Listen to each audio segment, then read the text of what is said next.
Fala pessoal, sejam muito bem-vindos à nossa transmissão, correção do nosso simulado. De antemão já aviso que a prof deu uma pesada na mão aí, foi intencional para vocês revisarem conceitos importantes. A gente não está esperando uma prova fácil, né? E a gente teve um padrão aí bem complexo do ano passado. A gente não está esperando algo fácil, por isso que a Pro deu uma pesadinha aí na mão, tá? Mas eu trouxe aqui as questões.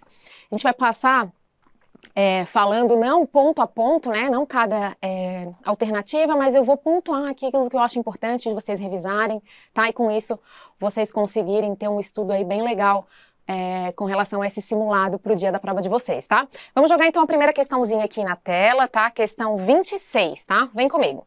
A respeito dos conceitos relacionados à patogênese da doença periodontal, assinale a alternativa correta de acordo com Carranza, tá? Então vamos lá. As prostaglandinas são um grupo de compostos derivados do ácido lipoteicoco. Isso aqui, pessoal, já é aqui, né? Matamos aqui, não é derivado do ácido lipoteicoco, é do ácido araquidônico. Por isso, a nossa, então, alternativa está errada.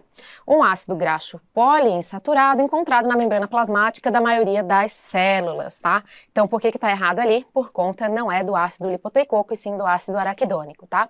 Alternativa B. A prostaglandina E2 é produzida por vários tipos de células e de modo mais significativo no periodonto pelos macrófagos e neutrófilos. Aqui, pessoal, o único erro da questão foi que não é pelos neutrófilos, né? Então, de modo mais significativo, as PGE2, né, elas são produzidas por macrófagos e fibroblastos, tá? Por isso a alternativa é incorreta. As citocinas são produzidas somente pelas células inflamatórias infiltradas. Ó, pessoal, sempre que vocês virem a palavra somente, exclusivamente, bastante atenção, tá? Eu coloquei aqui de modo proposital para que vocês comecem a entender que sempre que tem uma palavrinha dessa, vocês têm que ficar um pouco mais atentos, tá? Porque normalmente ali tem alguma pegadinha ali, alguma coisa, tá? Vamos lá então, vamos jogar aqui de novo para a gente ver. As citocinas são produzidas somente pelas células inflamatórias infiltradas? Será, pessoal? Não, né? Então, as citocinas, elas são produzidas por um grande número de tipos celulares, tá bom? Incluindo ali células inflamatórias infiltradas, tá? Neutrófilos, macrófagos e linfócitos. Também as células residentes. Então, quando eu falo aqui que as células residentes não possuem capacidade de produção, tá errado, tá, pessoal? Também é produzido pelas células residentes, tá bom? A alternativa incorreta também. As metaloproteinases da matriz são inibidas pela classe nitroimidazólicos de antibióticos. O metronidazol tem a habilidade de diminuir a produção de metaloproteinase da matriz. Aqui, pessoal, o que foi o erro aqui, tá? Aqui não são os nitroimidazólicos e não é o metronidazol, tá? Qual que é o antibiótico aqui, pessoal? É a tetraciclina, tá? Tetraciclina, que possui essa capacidade de diminuir a produção de metaloproteinase da matriz, tá? Por isso, a alternativa também aqui incorreta, tá bom? Então, na verdade, não tem nada a ver com os nitroimidazólicos, ali o metronidazol, né? Sim, as tetraciclinas, tá certo? Então, a doxiciclina, né, que é o derivado da tetraciclina, possui essa capacidade de diminuir a produção de metaloproteinase da matriz, tá? Vamos para a próxima, né, que é o nosso gabarito, já vou jogar aqui na tela. As metaloproteinases da matriz são secretadas de uma forma latente, inativa e ativadas pela clivagem proteolítica de uma parte da enzima latente. Isso é feito pelas proteases, como catepsina G, produzida pelos neutrófilos. Pessoal, essa é nosso gabarito letra E. Ressalto aqui a importância de estudar essa parte de patogênese que tem sido extremamente abordada em detalhes, tá? A gente teve uma parte bem complexa ali na prova do ano passado, por isso eu trouxe essa questão, tá? Pra gente revisar esses conceitos e não saber só aquele básico, porque não é isso que vai ser cobrado, tá? Não esperem que seja cobrado o básico, tá bom? Vamos para a próxima, então, jogo na tela pra gente, questão 27. A respeito da fase 1 da terapia, ou terapia relacionada à causa, assinale a alternativa correta de acordo com Carranza, tá? Então, o que que tem lá? A etapa 1 envolve a remoção do biofilme das placas supra e subgengivais e do cálculo. Pessoal, não é a etapa 1 aqui, tá? Aqui a gente já vai partir para a etapa 2. Isso está descrito lá no livro do professor Carranza, é interessante saber essas partes, tá? Porque aqui poderia muito bem aquele que está, né, desavisado achar que é a etapa 1, né? Lá da nossa fase 1 da terapia periodontal. E não, tá? Etapa 2. Vamos lá. A cicatrização do epitélio gengival consiste na formação de uma nova inserção do tecido conjuntivo, ao invés de um longo epitélio juncional. Pessoal, aqui é o contrário, tá? É a formação de um epitélio juncional longo, tá? Ao invés de uma nova inserção, tá? Então aqui eu troquei os conceitos para vocês ficarem atentos nisso. Por isso a nossa alternativa B também está incorreta, porque tem essa alternativa, essa troca ali que eu fiz. Então não é esse conceito que está explícito aqui, porque a PRO trocou, tá? Então é uma formação de um novo epitélio juncional longo, ao invés de uma nova inserção de tecido conjuntivo, tá bom? Isso aqui está errado. O epitélio de inserção reaparece em aproximadamente uma semana após a terapia. As reduções graduais na população de células inflamatórias, no fluxo de fluido gengival e no reparo do tecido conjuntivo resultam em uma diminuição dos sinais clínicos da inflamação, incluindo menos eritema e edema. Certinho, esse é o nosso gabarito, já vou jogar aqui na tela. Letra C está corretíssima, tá? 2 ou 3 milímetros de retração costumam ser aparentes em consequência do encolhimento tecidual. O que eu tenho? Quando eu faço lá o meu procedimento, né, a minha fase 1 da terapia periodontal, é esperado uma retração do tecido. Só que aqui tá errado, né, pessoal? Não é 2 a 3 milímetros. Isso aqui é 1 a 2 milímetros de retração que costuma ser esperado, tá? Por isso tá errado. E aqui, as fibras do tecido conjuntivo são rompidas e sofrem lise pelo processo da doença e também por reações inflamatórias, pela reação inflamatória ao tratamento. Esses tecidos necessitam de 2 a 3 semanas para se organizarem e cicatrizarem, com cicatrização completa por volta de 2 meses. Olha só, pessoal, esse tempo aqui não está correto, tá? Eles precisam aqui de 4 semanas ou mais para se organizarem e cicatrizarem, tá?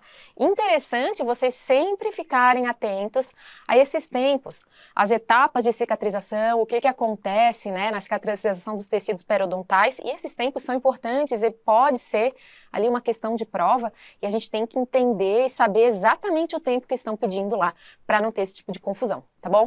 Então, nosso gabarito aqui, letra C, vamos para a próxima questão. Jogo na tela aqui pra gente, vamos lá. De acordo com Carranza, assinale a alternativa correta sobre agora a fase 2 da terapia periodontal. Essa parte conceitual, pessoal, tem sido muito cobrada, tá? O que acontece lá na minha fase 1, o que acontece na minha fase 2, né, que é a fase cirúrgica, o que eu preciso saber dessas fases, tem sido bastante cobrado, por isso eu trouxe aqui pra gente revisar, tá? Então vem comigo. Alternativa A, estudos longitudinais mostraram que todos os pacientes devem ser tratados inicialmente com raspagem, alisamento radicular e controle de placa ou biofilme, e que a decisão final sobre a necessidade de cirurgia periodontal deve ser tomada somente depois de uma avaliação completa dos efeitos da terapia da fase 1, né? Certinho esse aqui. A avaliação é feita em 1 mês após a conclusão da terapia após a conclusão da terapia da fase 1. Aqui, pessoal, novamente, tá? Esse aqui não é o tempo ideal que está descrito lá no livro do professor Carranza, tá? Então, a avaliação, ela é feita geralmente não menos, tá? Não menos de 1 a 3 meses, tá? Após ali a minha terapia da fase 1, por isso está errado, tá? Às vezes isso chega até a 9 meses após a conclusão da terapia 1, conforme descrito lá no professor Carranza. Novamente eu coloquei esse tipo de questãozinha para vocês entenderem o tempo ali, o que acontece, fase 1, fase 2 e nas etapas de cicatrização. Fiquem bem atentos a isso, tá? O objetivo primário da cirurgia de acesso periodontal é a redução da bolsa por ressecção de tecidos duros ou moles ou regeneração periodontal. O objetivo secundário é o acesso por instrumentação radicular. Aqui eu troquei também, tá, pessoal? O objetivo primário da cirurgia, da terapia cirúrgica, né, é o acesso por instrumentação radicular. Então aqui, só pra gente corrigir, o objetivo primário é esse aqui. tá? O acesso por a instrumentação radicular. E aí o meu objetivo secundário vai vir ali a redução da bolsa por ressecção dos tecidos duros e moles ou regeneração periodontal. Então aqui eu troquei, então vamos botar aqui que aqui é o secundário, tá? A pró aqui tá bem pegando vocês aqui, né, pessoal? Eu sei que não é fácil, mas assim, tem que ter em mente que isso é bem comum, assim, essas trocas, tá? Prova da Marinha é basicamente isso. É o rodapé lá do nosso livro, né, das referências, trocas ali de conceitos, tá? Para ver se o aluno tá realmente atento a isso, tá bom? Vamos para a próxima. Em 5 a 10 dias após a cirurgia de gengivectomia, a epitelização da superfície geralmente está completa. Olha só, não é 5 a 10, tá? 5, 14 dias, tá? Essa parte aqui também, pessoal, se vocês conseguirem dar uma olhadinha, é bem interessante, tá? O que acontece na cicatrização dos diferentes tipos de cirurgia, nas cirurgias a retalho, né? Nas cirurgias de gengivectomia, a gente vai ter as fases de cicatrização e os tempos também delas que são bem importantes, tá? Então, se vocês conseguirem, deem uma atenção para isso, tá? 1 a 3 dias após a cirurgia de retalho, né, como eu falei, além de saber da gengivectomia, o que acontece na cicatrização das cirurgias de retalho? O espaço entre o retalho e o dente ou osso é menor. As células epiteliais migram pela borda do retalho e, de modo geral, entram em contato com o dente. Certinho, o nosso gabarito aqui é a alternativa D, tá? Se vocês conseguirem, novamente, deem uma olhadinha nisso, tá? Embora as alterações teciduais durante a cicatrização pós-gengivectomia sejam as mesmas em todos os indivíduos, o tempo necessário para a cicatrização completa varia consideravelmente entre sítios e indivíduos. Em pacientes com melanose gengival fisiológica, a pigmentação é semelhante na gengiva pré-cirurgia e na gengiva cicatrizada. O que ele está falando, né? Que nos pacientes que possuem a melanose gengival fisiológica, né, essa pigmentação é semelhante quando a gente faz a cirurgia e quando tem a pré-cirurgia, tá? Mas, na verdade, o que acontece? A pigmentação na gengiva cicatrizada, pessoal, ela vai ser menor, tá? Então, ela não vai ser semelhante. Então, deixa eu jogar aqui na tela pra gente. Na gengiva cicatrizada, a minha pigmentação é menor. Ou seja, após eu fazer a cirurgia, a minha pigmentação nos pacientes que possuem a melanose gengival fisiológica, ela vai ser menor, tá bom? Vamos mais. Próxima questão. Sobre os dentes com envolvimento de furca, assinale a alternativa correta, segundo Carranza. A projeção cervical do esmalte grau 4 estende-se horizontalmente para dentro da furca. Pessoal, olha só. Isso está descrito lá no livro do professor Carranza. Quando ele fala, né, dos defeitos de furca, ele fala que tem essa classificação da projeção cervical do esmalte, tá? E ela é variada o quê? Em grau 1, 2 e 3. Ela não tem em grau 4, tá? Dei uma revisadinha nisso, porque nunca vi cobrarem isso, mas pelo nível da prova, isso aqui não é difícil de aparecer, tá? Lembrando que ela tem nível 1, 2 e 3, tá? E aqui, quando eu falo no grau 4, ele não existe, na verdade aqui é o grau 3, tá? Então, dei uma revisadinha nisso, né? A gente não tem tempo hábil aqui pra gente revisar todos esses conceitos, mas eu coloquei aqui porque eu nunca vi isso em prova, tá? E eu não considero isso aqui muito fácil, tá bom? Assim, não é usual pra gente saber dessa classificação. Vem comigo, então, tá? A projeção cervical do esmalte grau 2 aproxima-se da entrada da furca sem entrar, portanto, Portanto, não há componente horizontal. Certinho, esse é o nosso gabarito, tá? Lembrando que tem esses 3 tipos aqui, o tipo 2 é esse mesmo, tá? Ele aproxima-se da entrada da furca, sem entrar, sem o comprometimento ali horizontal, tá? E aqui, só lembrando que é a 3, tá bom? Para vocês saberem ali do conceito. E a 1, pessoal, a projeção do esmalte, ela vai da junção cemento-esmalte na direção da entrada da furca. Tá? Esse é o envolvimento, então, classe 1. Lembrando que é classe 1, 2 e 3, tá? Vamos para a próxima. A gente já sabe que o nosso gabarito, né? Vamos ver a alternativa C. No envolvimento classe 2, perdão, de Glickman, o osso não está inserido na região do teto da forca. No envolvimento grau 2 inicial, a abertura pode estar preenchida com tecido mole e não ser visível. O clínico pode nem ser capaz de passar uma sonda periodontal. Olha só, pessoal. Esse envolvimento aqui é classe 3 de Glickman, tá? Acho que não ficou muito claro aqui, deixa eu apagar. Ao invés de ser grau 2, é o grau 3, tá? Lembrando que essa classificação de Glickman é uma nova classificação, não é nova, né? Mas é uma classificação que é utilizada ali também para fazer a avaliação de Furca, tá? Então, deem uma atençãozinha especial, tem a classe 1, 2, 3 e 4 ali para vocês ficarem atentos a isso, tá? Então, aqui não é 2, é 3. Depois que a Furca estiver exposta, os dentes com tronco radiculares longos podem ser mais acessíveis aos procedimentos de manutenção. E os troncos radiculares mais longos também podem facilitar alguns procedimentos cirúrgicos. Na verdade, aqui não é longo, tá, pessoal? Tronco radicular curto, tá? Curto também aqui, tá bom? Então, por isso, essa aqui está incorreta. Tunnell e Flester utiliza uma subclassificação que mensura a provável profundidade vertical a partir do teto da Furca na direção apical. Ó, isso aqui é bem importante, tá, pessoal? Está descrito lá no livro do professor Carranza, nunca vi em prova também, por isso que eu coloquei, tá? A subclasse B indica 4 a 7 milímetros de profundidade sondável a partir do teto da Furca na direção apical. Então, isso está descrito lá no livro do professor Carranza, rapidamente aqui, se vocês conseguirem fazer uma revisãozinha, mas eu vou jogar aqui pra gente, tá? Ele tem, então, essa subclassificação, tá? E ele vai ter o quê? Grau A, B e C, tá? O A vai ser 1 a 3 milímetros de profundidade sondável. O grau B vai ser 4 a 6 milímetros. E o grau C, 7 ou mais milímetros, tá?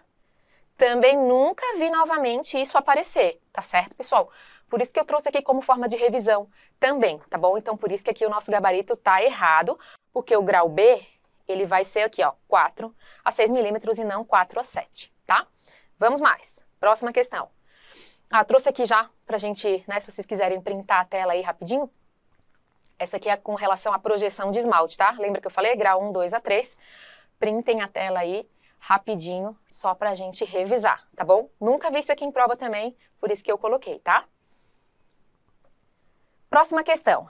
Nova classificação das doenças periodontais, tá? De acordo com o estabelecido no Workshop Internacional para a Classificação das Doenças Periodontais e Perimplantárias de 2017, descrito por Kahn, Fischer e Dias, paciente com perda de inserção clínica de 5 milímetros, perda óssea radiográfica além do terço médio, perda dentária de 4 dentes, Furca classe 3, Furca classe 3. Além disso, o paciente fuma 5 cigarros por dia, além de possuir hemoglobina glicada de 6,5%. Enquadra-se em qual estágio e grau? Pessoal, lembrando que a nova classificação das doenças periodontais, ela aborda, né, a doença periodontal, a periodontite ali conforme os estágios e graus, tá? Eu trouxe uma tabelinha que é extremamente importante de vocês terem em mente, porque com ela, tá? Com ela em mente, vocês conseguem resolver muitas questões que pedem ali os parâmetros clínicos, tá? Então ele me falou aqui, ó, já vou jogar o gabarito aqui pra gente, que é a letra C. E eu trouxe essa tabelinha que vocês têm que ter em mente isso aqui, tá? Então vamos voltar lá na questão. O que ele me pediu aqui, tá? Perda de inserção clínica de 5 milímetros. Eu vou lá na minha tabelinha e eu olho aqui. Perda de inserção clínica, né? Que é ali o nosso parâmetro ali mais confiável ali pra gente fazer a avaliação da doença periodontal. 5 milímetros. Pode ser aqui no estágio 3 ou 4, né? Vamos mais. Qual que ele me fala mais? Perda óssea radiográfica além do terço médio. Além do terço médio ainda pode ser 3 ou 4, meu estágio, tá? Furca classe 3. Furca classe 3, onde é que ele se encontra aqui? Classe 2 ou 3, né? Então, ali, já me fala ali que é o estágio 3. O que mais que ele me fala? Perdão. Além disso, tá, ok. Perda dentária de 4 dentes. É aqui que vai ser basicamente o nosso diferencial do grau 3 ou 4, tá, pessoal? Eu tô fazendo bem rapidinho aqui, mas tenham essa tabelinha em mente, deixa eu jogar na tela aqui pra gente. Tenham isso em mente, tá? Porque às vezes o diferencial aqui do meu estágio 3 ou 4 vai ser a perda dentária, né? Porque a gente vê ali 5 milímetros de perda de inserção, né? Classe 2 ou 3, isso pode também estar aqui no estágio 4. Perda óssea radiográfica além do terço médio. Eu não tenho ali um parâmetro, se me falarem só isso, para diferenciar um grau 3 ou 4. Mas a questão me colocou o quê? Que eu tenho perda dentária de 4 dentes. Se eu tenho perda dentária de 4 dentes, eu vou me enquadrar aqui no estágio 3, tá bom? Então, já fiz conforme o estágio, né? Já classifiquei. Estágio 3, tá? Então, eu vou voltar lá na minha questão e eu já posso eliminar o que é o resto, né? Eu ficaria aqui só com o meu gabarito letra C. Só que eu vou mostrar para vocês aqui, pessoal, como é que a gente vai fazer essa avaliação conforme o grau, né? Lembrando que tem alguns parâmetros para a gente fazer a classificação conforme o grau, tá? Mas uma coisa que é bem interessante, que ele acaba até podendo causar uma alteração na classificação conforme o grau, é a hemoglobina glicada, né? E o número de cigarros. Então, deixa eu jogar aqui para vocês minha tabelinha ali, conforme grau, tá? O que ele me colocou lá na questão? O que a professora bolou ali pra gente, tá? Eu coloquei que esse paciente, ele fuma 5 cigarros por dia. Então, como é que eu vou diferenciar isso aqui? Pelo número de cigarros e pela hemoglobina glicada. Claro, tem outros parâmetros ali, né? A perda óssea vista no raio-x, tem outros parâmetros que eu posso fazer avaliação de grau, mas ele me deu duas informações. O paciente fumante e o paciente com a hemoglobina glicada de 6,5. Então, se ele está em 6,5, ele vai estar aqui no meu grau B. Condiz com o número de cigarros? 5 cigarros? Sim, condiz com o número de cigarros. Né? Na minha questão ali eram 5, grau B, tá? Tenham isso em mente, pessoal, que eu passei de maneira rápida. Voltem lá na aula da nova classificação, se vocês tiverem dúvidas, que está bem explicadinho, mas não saiam, né? Não vão para a prova sem ter essa tabelinha em mente, tá bom? Então, voltando lá, só para a gente finalizar, nosso gabarito, letra C, tá bom? Vamos mais. Questão 31. De acordo com Kahn e Fischer, a respeito do tratamento dos defeitos infraósseos em periodontia, assinale a alternativa correta, tá? Vamos lá, alternativa A. O tratamento ressectivo de defeitos ósseos periodontais é indicado para tratar defeitos intraósseos estreitos. Aqui eu já vou direto ao ponto, tá, pessoal? Aqui não é estreito, aqui é largo, tá? A gente vai fazer uma maneira um pouquinho mais dinâmica por conta do tempo, mas é largo, tá? São defeitos maior que 25 graus. Tá? E a profundidade aqui também não é profundo, aqui é raso, tá? Menos de 4 milímetros. Por isso aqui tá errado, tá bom? Isso aqui, para corrigir as alterações da topografia óssea, eliminação de toros ou arestas ósseas vestibulares e linguais, assim como lesões de furca incipiente, tá? Fiz uma troca aqui, por isso está errado. A hidroxapatita e o tricálcio fosfato são cerâmicas fosfato de cálcio atóxica que apresentam ótima atividade osteoindutora. Aqui já vamos direto ao ponto, tá? Aqui, osteocondutora. Olha os detalhes, tá? Prova da Marinha são detalhes, pessoal. Não tem generalidade, tá? O DGF, fator de crescimento derivado da plaqueta, é um mediador biológico que consiste em polipeptídeos de cadeia dupla com massa molar entre 2.700 e 3.000. Originalmente derivado das plaquetas... 27.000, perdão, tá? 27 e 30.000. Originalmente derivado de plaquetas, mas também detectado em outros tecidos como matriz óssea, macrófagos, fibroblastos, células endoteliais, capilares e neutrófilos. Certinho, nosso gabarito, letra C, tá? Vamos corrigir a D e a E. Fatores de crescimento fibroblásticos são potentes estimuladores de proliferação sementoblástica in vitro. O fator de crescimento fibroblástico 2 estimula células medulares humanas a formar nódulos mineralizados vitro, independência de seus efeitos mitogênicos, tá? Então, o que é aqui, ó? Não é sementoblástica, tá? Osteoblástica. Por isso tá errado, tá? Rapidinho, então, alternativa E. Os haloenxertos, sejam de origem bovina, suína ou equina, também conhecidos como osso mineral natural, consiste em um arcabouço ósseo inerte, de estrutura tridimensional semelhante à matriz óssea mineralizada. Esses materiais não apresentam risco de antigenicidade. O que está errado aqui, pessoal? Quando eu falo de origem bovina, suína ou equina, não é haloenxerto, tá? Eu estou falando de xenoenxerto. E o xenoenxerto, pessoal, eles possuem um risco de antigenicidade, né? Então, eu não posso falar aqui, ó, não, eles apresentam risco de antigenicidade, isso se eu estiver falando ali do meu xenoenxerto, tá? Porque pensa na origem dele, né? Bovina, equina e suína ali, então a gente tem esse risco, sim, de antigenicidade, tá? Por isso essa alternativa está incorreta. Próxima questão, a respeito da inter-relação periodontia e ortodontia, assinale a alternativa correta de acordo com Kahn, Fischer e Dias. Vamos lá. Nas zonas de pressão, o espaço e o suprimento sanguíneo do ligamento periodontal diminuem. E mesmo com forças suaves, a compressão do suprimento sanguíneo produz necrose local do ligamento, trombose e degeneração dos vasos sanguíneos. Certinho. O que é importante a gente sempre lembrar, né, pessoal, quando a gente fala aqui da inter-relação peri-orto, das zonas de pressão e das zonas de tensão, tá? Essa alternativa está correta. Na zona de pressão que eu vou ter o quê? Diminuição do meu espaço do suprimento sanguíneo, compressão desse suprimento, e aí por isso ele produz a necrose local, que são os movimentos ali envolvidos, a dinâmica envolvida no movimento, né, do elemento dentário, lembrando dessa inter-relação super próxima ali com os tecidos periodontais, tá? Por isso que a gente propicia ali o movimento ortodôntico, tá? Então aqui é interessante vocês não esquecerem, né, não confundirem zona de pressão e zona de tensão, por isso essa questão pra gente revisar, tá? Durante o movimento ortodôntico, forma-se uma área de necrose estéreo limitada a 3 a 4 milímetros de diâmetro. Na verdade, aqui, né, pessoal? Só para a gente ver aqui que o nosso gabarito já é letra A, tá? Aqui não são 3 ou 4 milímetros. 1 a 2 milímetros ali de diâmetro, tá? Nas áreas de pressão, ocorre um aumento do espaço do ligamento periodontal e estiramento das fibras periodontais. Essas fibras precisam ser alongadas para o dente deslocar. Na verdade, é o contrário aqui, né, pessoal? É zona de tensão, tá? Não é zona de pressão, não confundam isso, tá? Nas áreas de pressão, ocorre uma rápida proliferação de fibroblastos no período de 2 a 8 horas após a aplicação de uma força. Na verdade, aqui também, contrário, nas áreas de tensão, ocorre uma rápida proliferação de fibroblastos, e também o que está incorreto aqui, aqui não é 2 a 8, tá? 8 a 40 horas após a aplicação da força, tá?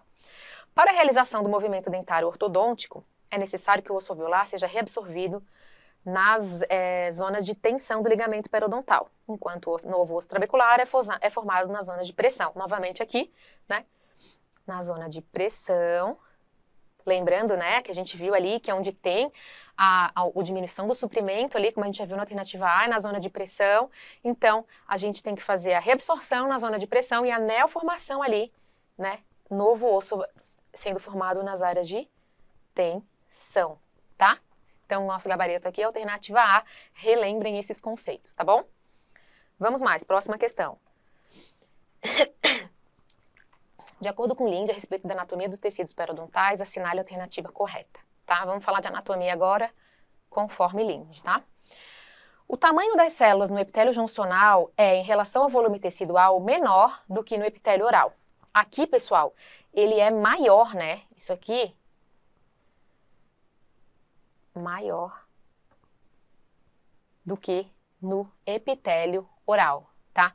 Em relação ao volume de tecido, o espaço intercelular, ele é mais largo no epitélio oral do que no epitélio juncional. Não, pessoal, ele não é mais largo, ele é mais largo aqui no epitélio juncional, tá? Então, de largura, pessoal, bem assim, ó, não é anatomia ali basiquinha que a gente tem que saber, tá? Trouxe uma questãozinha aqui que faz assim, a gente consegue até fazer uma confusão ali se a gente não estiver bem atento, justamente para a gente revisar conceitos ali um pouco mais aprofundados, tá? Então vamos lá. Então, em relação ao volume do tecido, o espaço intercelular, ele é onde? Ele é mais largo aonde? No epitélio juncional. Então, mais largo no epitélio juncional. O número de desmossomos é maior no epitélio juncional do que no epitélio oral. O número de desmossomos aqui, pessoal, ele é menor no epitélio juncional do que no epitélio oral, tá?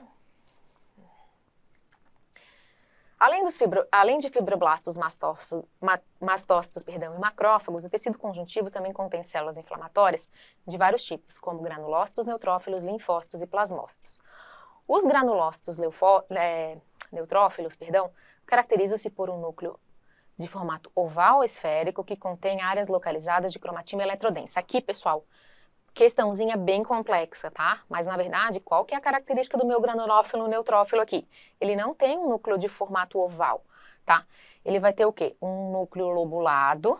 Olha a complexidade, a professora aqui foi bem danada com vocês, tá? Lobulado. E numerosos lisossomos, tá?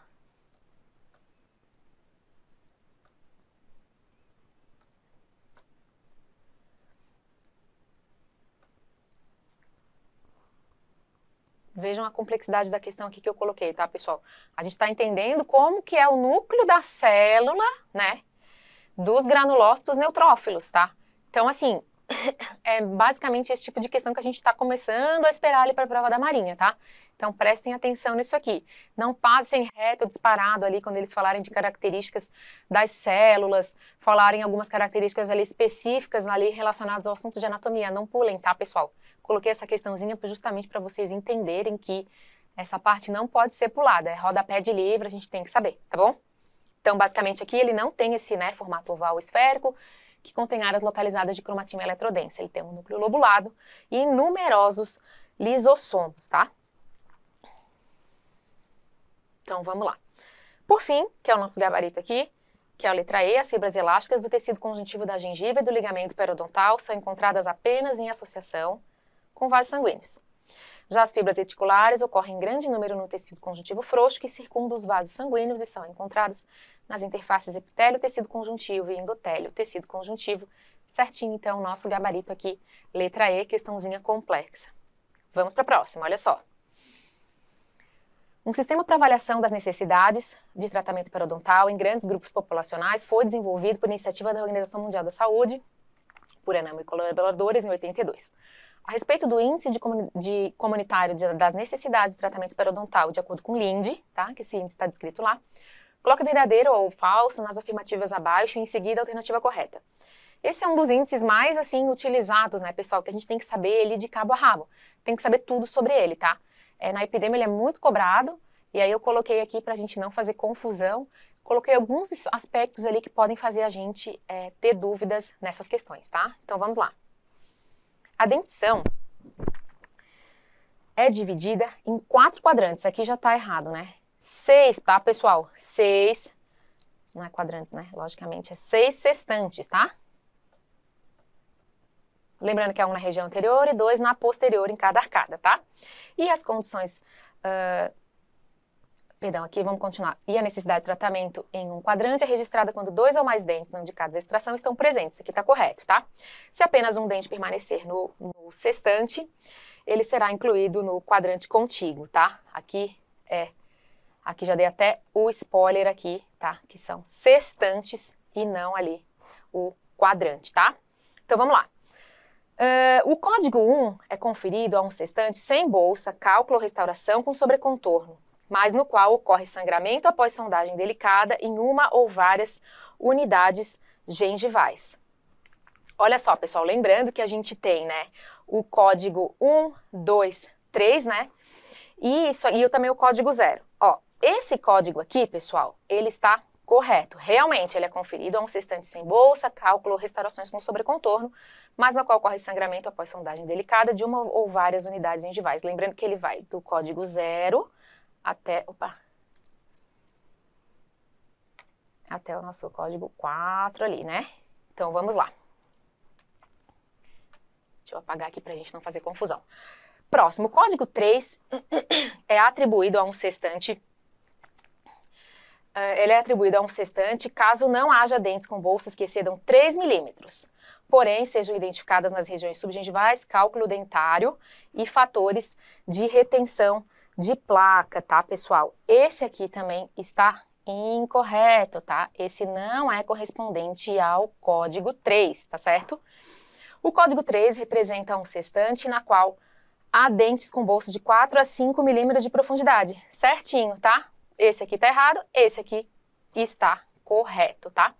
Os scores da necessidade de tratamento, né, TN, vão de 0 a 6 e são baseados no código e na condição periodontal mais grave da dentição completa. Aqui, pessoal, ele está falso. Os scores vão de 0 a 4, tá? Por isso essa alternativa está incorreta. Tentei colocar algumas pegadinhas que os alunos mais confundem, tá? Para que a gente não tenha dúvidas, tem que saber tudo sobre esse índice, que é um dos índices mais utilizados ali para fazer a avaliação lá na epidemiologia dos tecidos periodontais, tá bom? Muito utilizado em estudos, então tem que saber tudo sobre ele. Nosso gabarito aqui, letra A. Vamos mais. A respeito da formação do biofilme dentário, de acordo com Linde, assinale a alternativa correta. As bactérias frequentemente colonizam esmalte limpo. Vamos direto ao ponto, tá, pessoal? As outras aqui, essa outra alternativa ela tá correta, mas o que está errado aqui, tá? As bactérias raramente vão fazer a colonização do esmalte limpo. Então vejam, Todo o outro conceito está correto, mas eu coloquei esse aqui para vocês não esquecerem. As bactérias, elas raramente vão colonizar ali o esmalte limpo, tá? Não deixem de revisar essa questão da formação ali do biofilme dentário, tá? E todas as etapas que estão envolvidas, cálculo, etc. Vamos mais. O resto do conceito está correto, tá?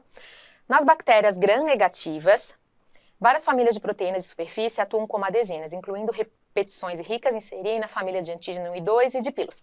Aqui, pessoal, já vamos direto ao ponto. Aqui não é gram-negativa, aqui é gram-positiva, tá? E o que eu coloquei lá, nas bactérias gram-positivas, proteínas ligadoras de matriz extracelular autotransportadoras e pili funcionam como adesinas, ao contrário aqui, né? Nas bactérias gram-negativas. Fiz uma troca, por isso que isso aqui está errado, tá? A microbiota normal das fissuras é relativamente escassa e os micro-organismos existentes, têm um metabolismo sacarolítico e eles são tanto aeróbios quanto anaeróbios facultativos. Correto, então, nosso gabarito aqui é a alternativa C, tá? Vamos corrigir a D e a E rapidinho. O suco gengival tem uma microbiota diversa, incluindo muitas espécies anaeróbias, gram-negativas e agora aqui, ó, olha o detalhe, não é sacarolítica, tá? Proteolítica.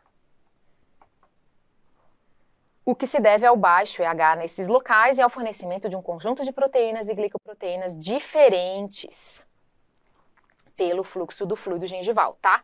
Então, por isso que isso aqui é proteolíticas e não sacarolíticas, tá? O micro-organismo fundamental no desenvolvimento da placa do biofilme é o Porphyromonas gingivalis. Ô, pessoal, isso aqui tá lá descrito, né, no livro do Lindia, que não é Porphyromonas gingivalis, tá? É o Fusobacterium nucleatum. O resto está certinho, mas o que está errado aqui não é Porphyromonas gingivalis. Isso aqui, o aluno ali mais que não estudou a fundo, ele poderia colocar Porphyromonas gingivalis, porque a gente sabe que ele é um dos micro-organismos ali mais associados, né, PG, à doença periodontal, e por isso eles poderiam colocar aqui como essa alternativa certa e gerar uma dúvida, tá? Então, coloquei ali, troquei conceitos sacarolíticos, gram-positivo e negativo, bastante atenção nisso, nas características da microbiota, para a gente não ter dúvidas com relação a esse assunto, tá? Vamos mais. A respeito das doenças periodontais necrosantes, de acordo com Linde e do professor Kahn, assinale a alternativa correta, tá? Olha só, a cobertura branco-amarelada ou cinza que pode ser observada clinicamente, na microscopia óptica, ela aparece como uma rede de fibrina com células epiteliais em degeneração, leucócitos, eritrócitos, bactérias e restos celulares. Certinho, a gente já vai ver que é esse o nosso gabarito da questão. Isso tá descrito lá no livro do professor Linde, certinho, tá? Vamos mais.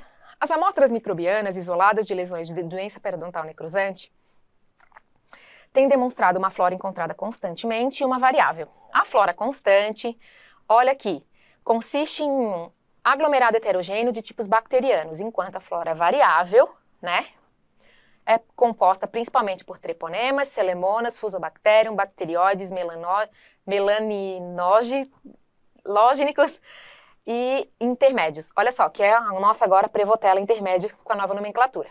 Aqui, pessoal, eu só fiz o quê? A troca, tá?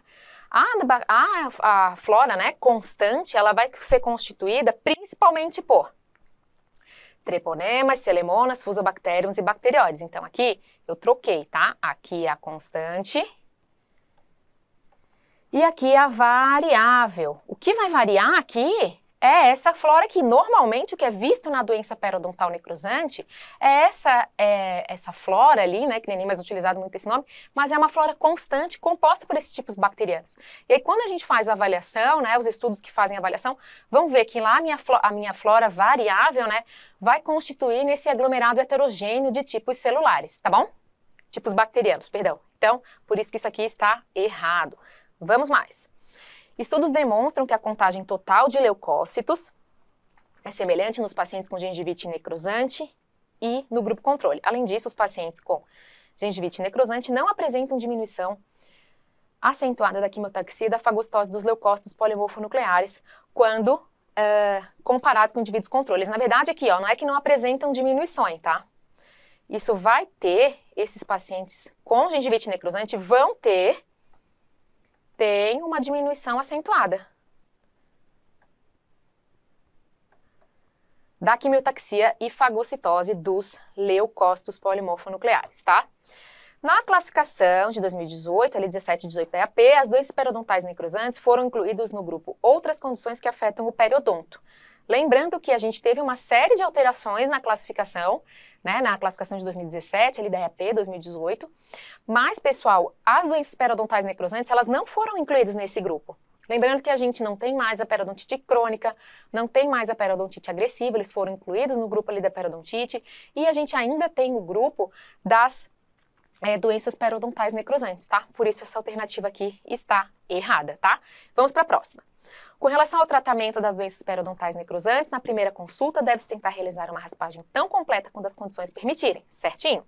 Durante essa fase, a raspagem com curitas manuais é preferível a utilização do ultrassom. Isso está descrito lá no livro do professor Linde, tá, pessoal? O que ele descreve lá pra gente?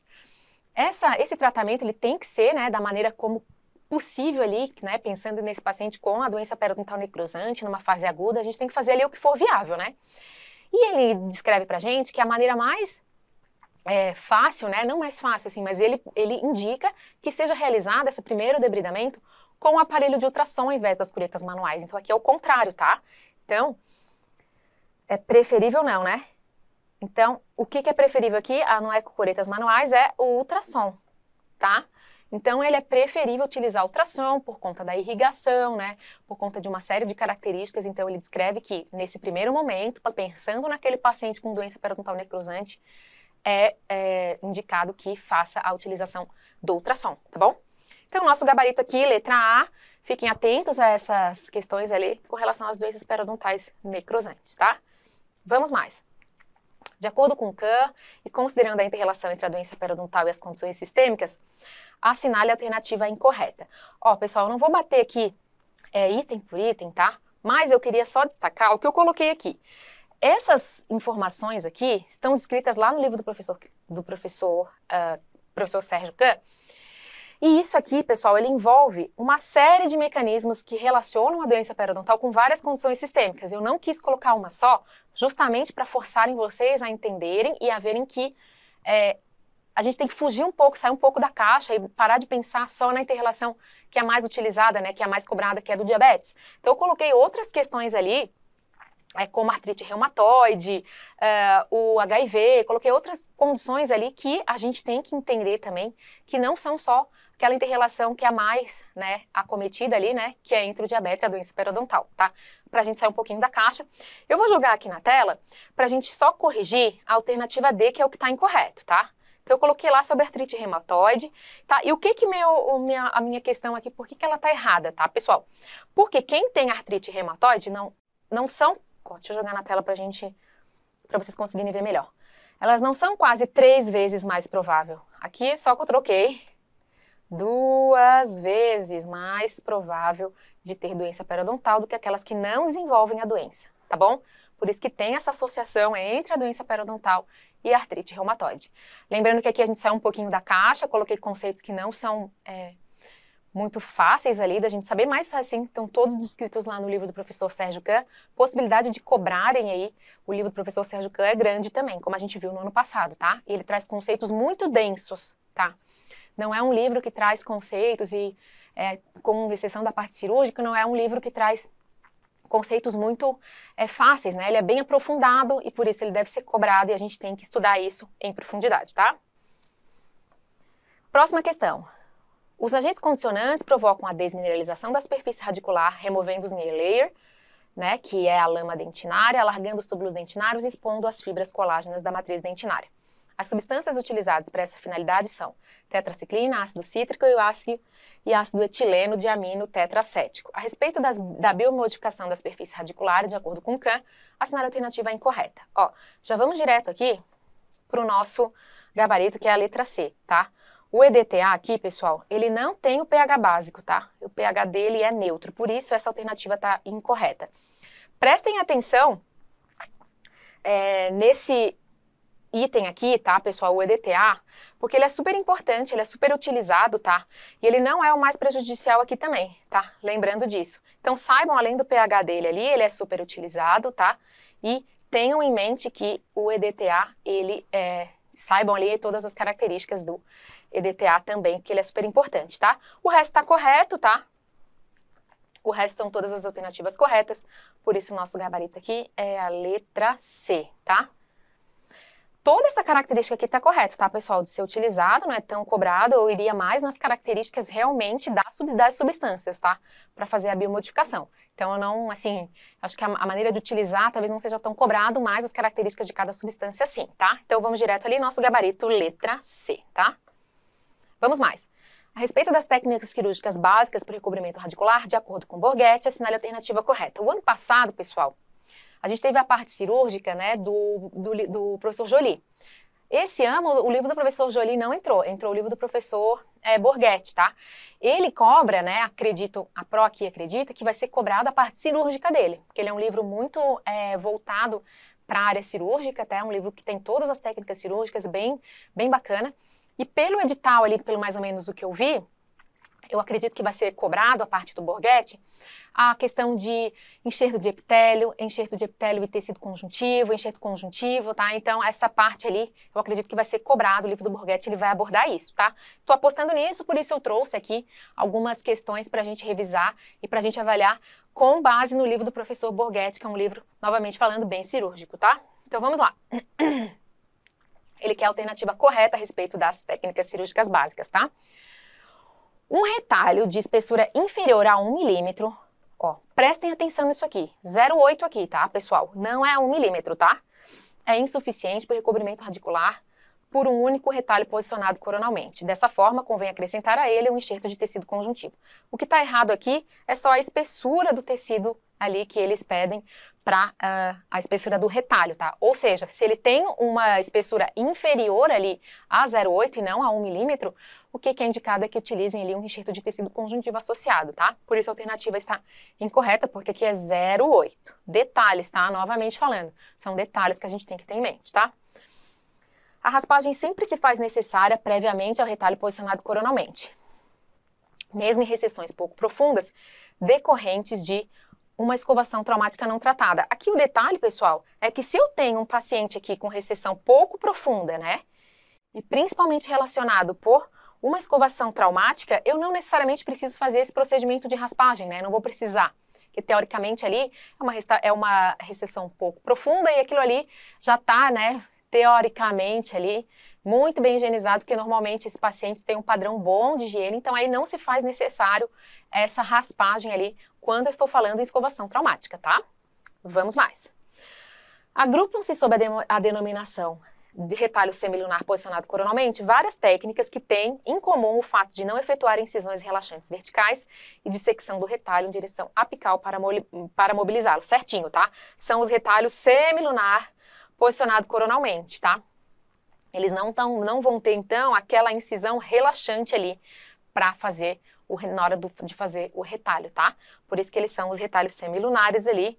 Nosso gabarito aqui já é a letra C. Vamos corrigir as outras, tá? O retalho posicionado coronalmente possui como vantagem, o recobrimento radicular de cerca de 60% a 70%. Aqui ele é mais, pessoal. Segundo lá o livro do professor Borghetti, isso aqui chega a 80% a 90%, por isso que isso está errado, tá? Uma desvantagem apresentada é a limitação da técnica do retalho posicionado coronalmente em uma etapa ser limitada às recessões classe 1 e 2. Aqui ele coloca, pessoal, ele não coloca a classe 2, tá? Ele coloca essa limitação para a classe 1, tá? Considerando ali, com exceção, quando a gente faz essa técnica em 2 etapas, tá? Então, o que está errado aqui é incluir a classe 2, tá bom? Gabarito letra C, rapidamente, vamos para a próxima. Ó, novamente aqui eu vou falar o quê? Da retirada de enxerto, tá? Então, assim, não é muito visto essa parte, né? Mas eu acho que pode ser abordado.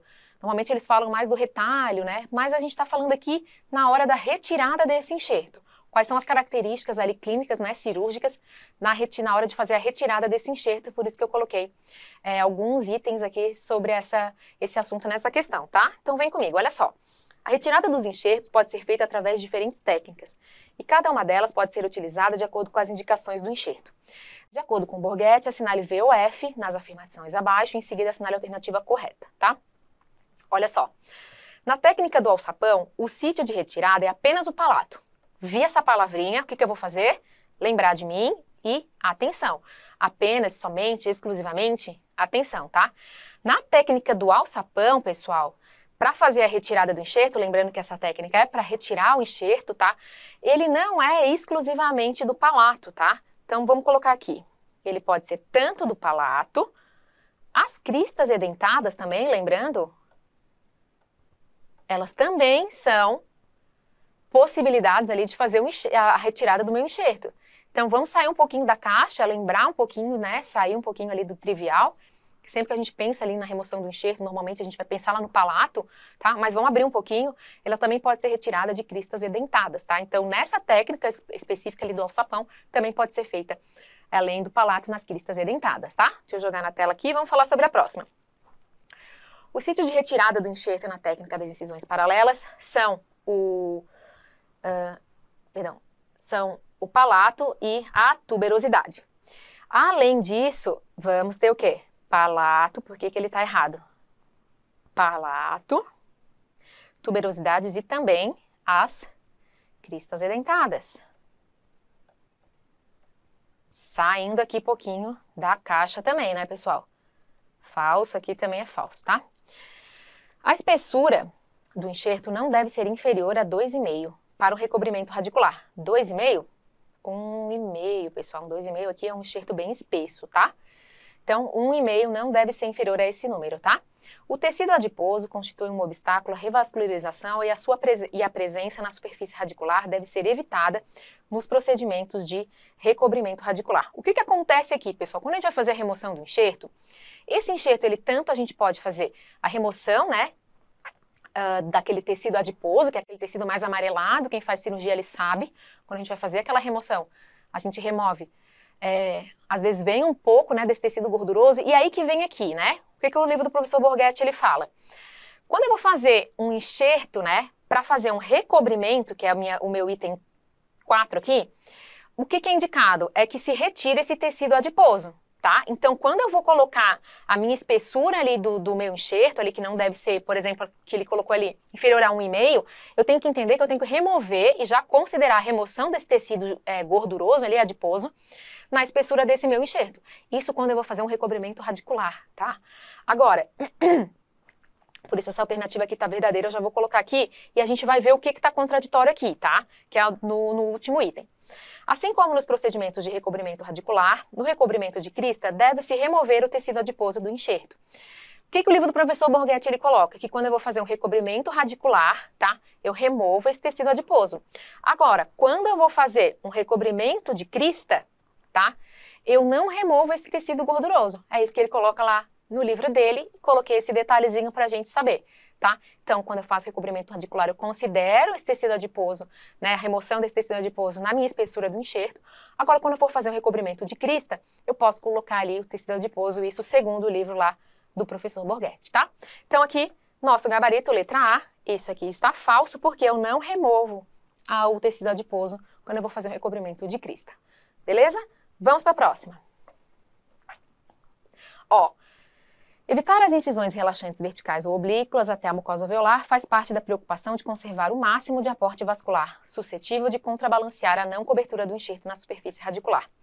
A única incisão é a horizontal intraocular em torno da desnudação e perpendicular às superfícies dos tecidos moles nos espaços interdentários. A descrição acima se refere a qual técnica cirúrgica de acordo com Borghetti. O que eu coloquei aqui?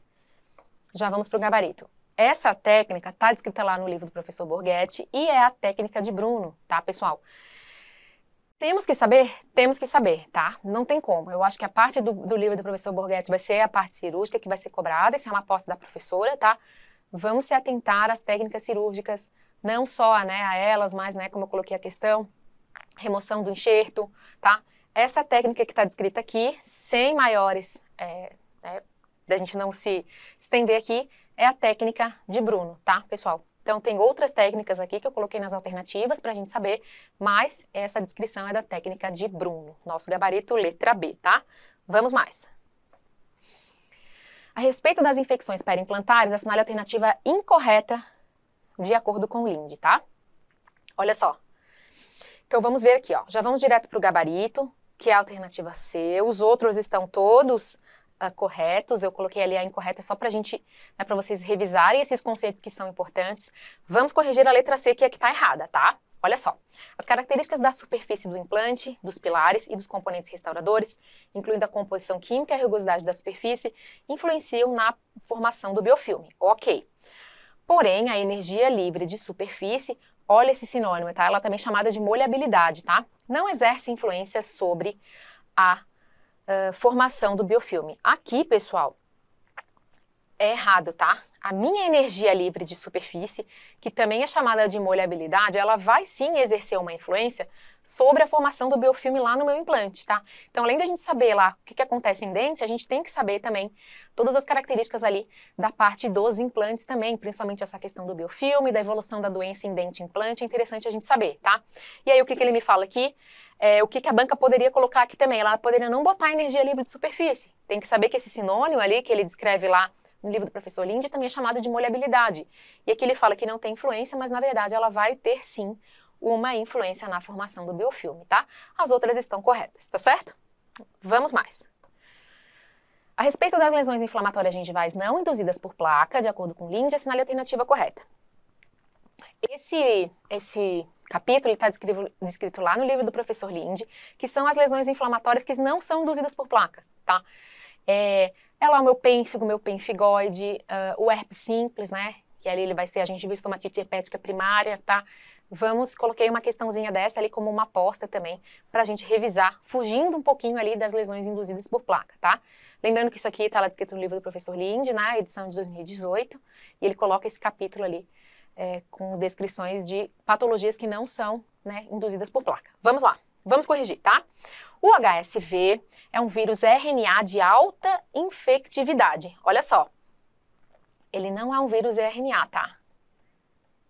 DNA de baixa infectividade, tá?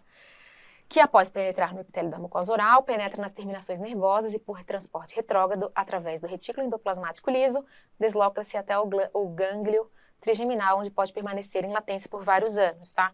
Saibam bem, pessoal, essas características da gengivoestomatite herpética primária, né? O herpes simples, vírus ali.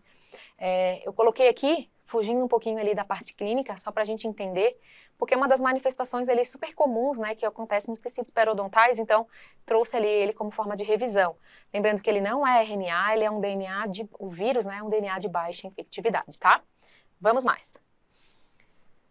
Manifestações gengivais na leucemia incluem tumefação significativa, ulcerações, petequias e eritemas, e são muito mais comuns na forma aguda do que na crônica. Corretíssimo, tá? Lembrando que quando a gente tem uma leucemia de forma aguda, as manifestações vão ser exacerbadas, tá? Algumas vezes as manifestações levam ao diagnóstico de leucemia. 69% dos pacientes com leucemia aguda possuem sinais orais de leucemia detectadas no exame, 33% possuem tumefação gengival. Certinho, tá? Nosso gabarito aqui já é a letra B.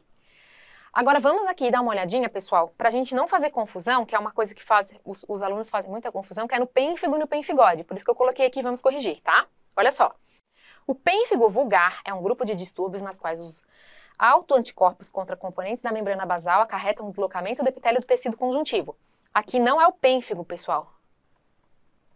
Pemphigoide, tá? Não confundam, tá? Ele vai ter autoanticorpos contra os componentes da membrana basal, acarretando o deslocamento do epitélio do tecido conjuntivo, tá? Aqui também não é o pênfigo vulgar, aqui é o pemphigoide.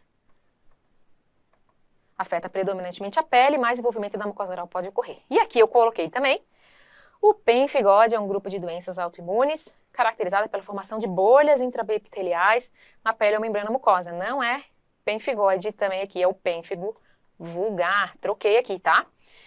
O eritema multiforme é um grupo de distúrbios autoimunes do tecido conjuntivo, nos quais autoanticorpos se formam contra vários constituintes celulares, incluindo o núcleo e membrana plasmática, que não é o eritema multiforme. Aqui é o lúpus eritematoso, tá? Gabarito letra B. Vamos mais.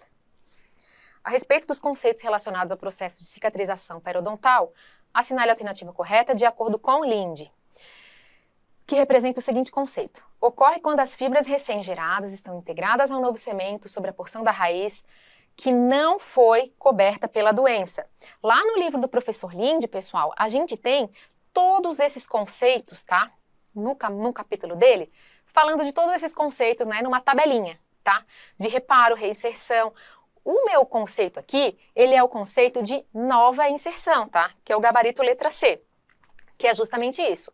Quando as fibras ali recém-geradas estão integradas ao novo cemento. Ó, aqui já daria uma pistinha, né? Só que eu não acho tão simples assim, tá? Então, saibam todos esses conceitos de reparo, reinserção, regeneração, tá? Para não haver confusão. Esse especificamente é o conceito de nova inserção, tá? Vamos lá. Das opções abaixo, qual não corresponde a um parâmetro clínico a ser atingido por meio da terapia periodontal, de acordo com Linde? Então, lá no livro do professor Linde, pessoal, o que ele coloca? Quando ele faz, ele coloca alguns objetivos, né? Ele coloca meio que assim, alguns objetivos, né, que eles têm que ser, não é que tem que ser, mas eles são buscados ali quando a gente faz a terapia periodontal, tá? Então, por meio da terapia periodontal, ele coloca alguns parâmetros clínicos ali que tem que ser atingidos, e eu coloquei aqui o que não faz parte desse parâmetro clínico, tá? Deixa eu jogar na tela aqui. O que não faz parte ali, tá, pessoal? A média de sangramento à sondagem não é de 15% aqui, é de 25%, tá? Isso tá lá descrito no livro do professor Linde, tá? E é um parâmetro clínico que a gente tem que atingir através da nossa terapia periodontal, tá? Então ele coloca, vai ter a redução na profundidade de sondagem, ausência de dor, satisfação individual, o envolvimento de furca não deve exceder de 2 a 3 milímetros horizontalmente, mas quando eu falo em sangramento à sondagem deve ser menor do que 25%, tá? Essa descrição lá no livro do professor Linde como o objetivo a ser atingido ali por meio da terapia periodontal, tá bom? Vamos mais. Das opções abaixo, qual não corresponde a um parâmetro... a letra A, perdão. A respeito dos dentifrícios, assinale a alternativa correta de acordo com Linde e colaboradores. Olha só. Vamos lá. Os abrasivos determinam a consistência do dentifrício e facilitam a remoção da placa dental e das manchas. Ok. A abrasividade mais alta de um dentifrício parece contribuir para aumentar a remoção da placa quando eu utilizo a minha escova dental manual associada a esse dentifrício, tá? O que eles falam aqui, né, pessoal? O livro lá do professor Linde, ele fala o seguinte, ao contrário, tá? A abrasividade maior, ela parece não contribuir para aumentar ali a remoção da placa quando eu vou utilizar uma escova manual. Por isso que isso aqui está incorreto, tá? Não caiam nessa pegadinha. Ele descreve isso lá no livro dele, do professor Linde, tá? Parece não, só vamos colocar aqui, não contribuir para aumentar a remoção da placa, perdão, com a utilização da escova dental manual, tá? Os umectantes previnem a pasta de dente de secar, e entre os mais utilizados estão a arcílica e a goma. Aqui não, né, pessoal? Umectante, ó, vamos corrigir? Glicerina e sorbitol. Isso faz muita confusão ali, né? Principalmente com os umectantes ali, os espessantes, isso aqui é motivo de muita confusão, tá? Então, como umectante, glicerina e sorbitol. Parece que os abrasivos presentes nos dentifrícios são os fatores principais no processo de remoção da placa. Aqui, né, pessoal, novamente não, tá? Não é os dentifrícios, e sim o que parece ser. Ó, parece que os abrasivos presentes no dentifrício são os fatores principais no processo de remoção da placa. Não. O que ele fala aqui? Que não são os abrasivos, e sim a escovação mecânica realmente, tá? E não os abrasivos, por isso que isso aqui tá errado, tá? É tendenciosa essa questão, porque os pacientes, os profissionais tendem a achar que o abrasivo realmente ele vai facilitar, ele vai remover, e na verdade não, o livro do professor Linde coloca que é a remoção mecânica mesmo, tá? Então vamos lá. Entre os espessantes, os mais utilizados são a glicerina e o sorbitol. Aqui não, aqui é a sílica e goma. Os abrasivos mais comuns são carbonato de cálcio, alumínio, fosfato de cálcio e sílica. Certinho aqui, pessoal. Abrasivos, gabarito, letra E, tá bom? A técnica descrita a seguir corresponde a qual técnica cirúrgica de acordo com Linde? Novamente, tá? Técnica cirúrgica. Uma incisão, aqui eu tô falando, pessoal, de retalho, tá? Então ali, a parte de cirurgia plástica periodontal, né, que é uma questão que eu acho que vai ser cobrada mais com relação ao livro do professor Borghetti, eu acho que vai ser, né, mais voltado para as questões de plástica cirúrgica. Quando eu falo aqui de cirurgia retalho, eu apostei aqui no livro do professor Linde pra gente entender aqui, né, os procedimentos ali na hora, aqui não são cirurgias plásticas periodontais e sim cirurgias a retalho, tá? Qual a técnica descrita? De acordo com o Linde, uma incisão intraocular é feita até a base da bolsa periodontal e toda a gengiva e parte da mucosa alveolar é elevada com retalho mucoperióstico. Incisões liberadoras verticais são feitas para delimitar a área cirúrgica. Após a elevação do retalho, a parte interna desse é curetada para a remoção do epitélio da bolsa e tecido de granulação. As superfícies radiculares são, em sequência, cuidadosamente desbridadas. Quaisquer irregularidades da crista óssea alveolar são corrigidas. Os retalhos, então, são ajustados para permitir tanto uma adaptação ideal aos dentes, quanto uma cobertura apropriada do osso alveolar nas faces vestibulares e linguais e áreas interproximais. Essa descrição aqui, pessoal, é do retalho de Newman. O que eu indicaria aqui para vocês, tá? Para vocês saberem, principalmente aqueles principais, retalho de Wiedemann, Wiedemann modificado, retalho de Newman, retalho posicionado coronariamente. São aquelas técnicas cirúrgicas a retalho ali utilizadas que a gente tem que saber, principalmente assim, os detalhes, aonde que a gente vai suturar, se a gente vai suturar no nível ósseo, se vai ser suturado mais apical, mais coronal. Então, assim, são detalhes que a gente tem que saber. Coloquei uma técnica aqui cirúrgica, tentem revisar as outras, tá? Esse retalho é o retalho de Newman. Lembrando que aqui são cirurgias a retalho que eu coloquei de acordo com o Linde, tá? Próxima questão, finalizando, tá? A respeito do tratamento da mucosite e periimplantite, assinale a alternativa correta de acordo com o Linde, tá? A remoção completa do biofilme com o uso de abordagem mecânica é muito difícil. Desse modo, resultados de estudos pré-clínicos e clínicos demonstram que a resolução da periimplantite não ocorre depois da descontaminação da superfície do implante. Então, aqui é o tratamento cirúrgico ali, né? Não cirúrgico, perdão, da periimplantite. O que eles falam? Que quando eu faço, né? Quando eu faço, depois de uma descontaminação da superfície do implante, quando eu faço essa descontaminação, aqui não é... Ó, eu só tiraria o não, porque a resolução da periimplantite, ela é possível quando eu faço essa descontaminação, tá? O que está errado aqui é a palavrinha não. Quando eu faço essa minha descontaminação da superfície do implante, eu posso sim, né, ter uma resolução desse meu processo de periimplantite, tá bom? Vamos mais. Jogo na tela. Resultados a partir de exames radiológicos demonstram que implantes com tipos diferentes de modificação da superfície, aqueles com a superfície lisa exibem maior ganho ósseo depois da cirurgia. Pessoal, aqui, na verdade, não é, tá? Superfície lisa, tá? O que a gente tem aqui? A partir desses resultados ali dos exames radiológicos, tá? Isso tá correto. Implantes com diferentes tipos de modificação da superfície, aqueles com superfície usinada, ele tem mais ganho ósseo depois da cirurgia. Ou seja, essa minha superfície do implante, ela vai ter sim um resultado aí, né, no meu tratamento pós-cirúrgico ali da periimplantite, tratamento cirúrgico da periimplantite, tá? Ou seja, não é o de superfície lisa, e sim os implantes com superfície rugosa, que vão ter maior ganho ósseo pós-cirurgia, tá? Dados a partir de pesquisas pré-clínicas e clínicas sobre o tratamento da periimplantite revelam que o uso local de agentes antissépticos, jato de ar abrasivo ou laser para a descontaminação da superfície durante o tratamento cirúrgico não melhora os resultados em relação ao debridamento mecânico combinado com a aplicação de soro fisiológico. Certinho, evidência descrita lá no livro do Linde, ali no final do capítulo dele. Isso está correto, o nosso gabarito, letra C, tá? O maior problema inerente à reóssea integração parece ser mais os tecidos do hospedeiro no local do que a superfície do implante. Aqui é o contrário, tá, pessoal? O maior problema inerente ali à reóssea integração, né, novamente a óssea integração, parece ser mais com relação à superfície do implante do que os hospedeiros, né, a resposta ali do meu hospedeiro no local. Então, vamos só colocar aqui, isso aqui está trocado, tá? Então, o maior problema inerente ali à reóssea integração parece ser mais relacionado à superfície do implante. Lembrando que ali em cima a gente viu que a superfície usinada tem maior ganho ali ósseo depois da cirurgia, tá? E por fim, há fortes evidências de que o antibióticos sistêmicos, antissépticos locais ou procedimentos reconstrutivos, enxertos ósseos, substitutos, membranas, adjuvantes, tenham efeitos benéficos adicionais sobre o desfecho do tratamento da periimplantite. Aqui tá errado, não há evidências, tá? De que esses antibióticos sistêmicos ali utilizados, antissépticos, enfim, eles tenham efeitos benéficos sobre o desfecho do tratamento da periimplantite.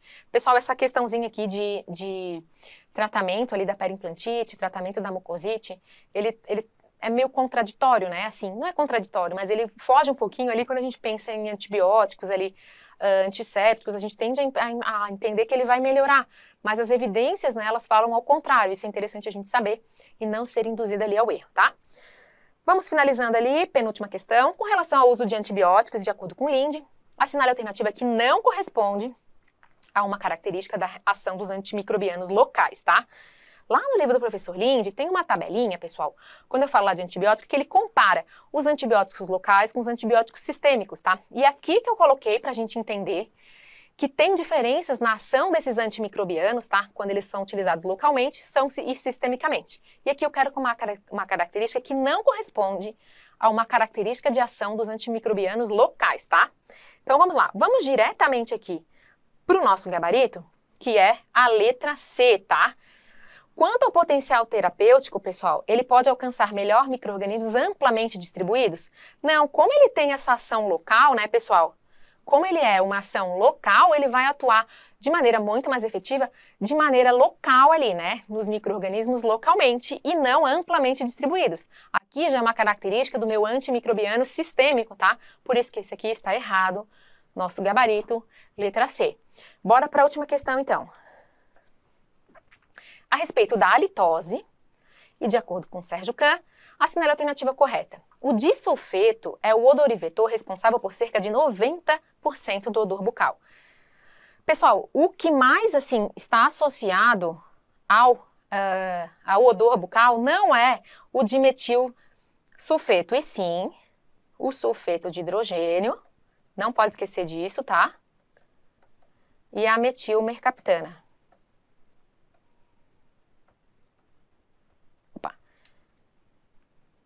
Por isso aqui está errado, tá? Limpar o dorso lingual de modo rotineiro com dispositivos que atritam as papilas linguais, como escova dentária ou limpador de língua, pode favorecer a halitose e o crescimento dos periodontopatógenos. Pessoal, isso aqui está correto, tá? O que entende-se ali? Que a gente vai criando ali uma maneira de proteção, digamos assim, porque ele vai criando esse atrito, vai criando mais, né, uma ceratinização ali, isso pode acumular mais resíduo, isso, né, a gente tem que entender que é aqueles que atritam as papilas, tá? E por isso, né, esse modo mais exacerbado ali, ele pode causar até favorecer a halitose e o crescimento desses periodontopatógenos por conta desse atrito e dessa modificação que ele causa na superfície, na lingual, tá bom? Vamos lá. A redução do número de bactérias dos gêneros Fusobacterium e Bacteroides não melhora uma odor bucal. Aqui ele melhora, né, pessoal? Então, os estudos dizem que se eu reduzir o número de bactérias, né, dessas espécies, eu vou melhorar o meu odor bucal. Estudos sugerem uma correlação direta entre a doença periodontal e a halitose. Olha só, pessoal, o que está descrito lá no livro do professor Kahn, né, do professor Sérgio Kahn, que quando os estudos são feitos de maneira isolada lá, né, que eles avaliam isoladamente a doença periodontal, ele não há uma correlação direta ali, né, entre a halitose e a doença periodontal avaliada isoladamente, tá? Ele tem ali alterações, mas assim, os estudos demonstram que não há, quando avaliado isoladamente, a inter-relação entre a doença periodontal e a halitose, descrito lá no livro do professor Sérgio Kahn, tá? Ele fala alguns estudos lá, e essa é uma frasinha retirada lá do livro dele, tá? Na escala organoléptica, o código 1 corresponde a um odor perceptível a partir de 15 centímetros. Olha só, esse é o código 2, tá, pessoal? Lá no livro do professor Sérgio Kahn, novamente, ele tem uma escalinha, né? A escala organoléptica ali, e ele tem uma variação, a gente tem que saber qual que é cada um, né? E aqui, quando eu tenho um odor perceptível a partir de 15 centímetros, eu vou ter um código 2 e não um código 1, tá? Essa parte de halitose, retirada lá do livro do professor Sérgio Kahn, o livro do professor Linde, ele não trata, né, de maneira específica, ali a nova edição da halitose, então ele deve tirar ou do livro do professor Carranza ou do livro do professor Sérgio Kahn, alguma questão desse tipo, tá? Tentei colocar alguns conceitos aqui pra gente correlacionar, tá bom? Pessoal, finalizamos o nosso simulado. Novamente, eu pesei a mão realmente, tá? Para vocês revisarem conceitos importantes. Muitos conceitos relacionados à patogênese ali, pessoal, entendam. Acho que a prova da Marinha está saindo ali, né? Já saiu há um tempinho daqueles conceitos mais genéricos, e ele está aprofundando mesmo, tá? A prova do ano passado não foi uma prova fácil, tá? Por isso que eu pesei a mão, para que vocês treinem ali e vão mais tranquilos para a prova de vocês, tá bom? Desejo a todos uma excelente tarde e até a próxima.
me senti muito acolhida